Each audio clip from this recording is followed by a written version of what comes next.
సురగురు సురవర పూజితలింగం సురవణ Pushpa సదార్చితలింగం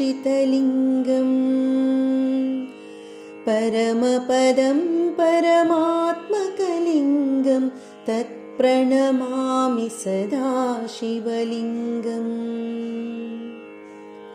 Which is worshipped by the preceptor of gods, Lord Brihaspati, and the best of the gods, which is always worshipped by the flowers from the celestial garden, which is superior to even the best and which is the greatest.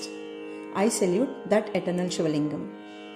దీని అర్థం ఏమిటంటే, ఏ లింగము సురుల యొక్క గురువు బృహస్పతి మరియు ఉత్తమమైన సురులచే పూజింపబడుచున్నదో, ఏ లింగము దేవతల పూదోట యందున్న పువ్వులచే అర్చన చేయబడుచున్నదో, ఏ లింగము ఉత్తమమైన దానికన్నా ఉన్నతమైన పరమాత్మ స్థాయిలో ఉన్నదో అటువంటి సదాశివ లింగమునకు నేను నమస్కరిస్తున్నాను.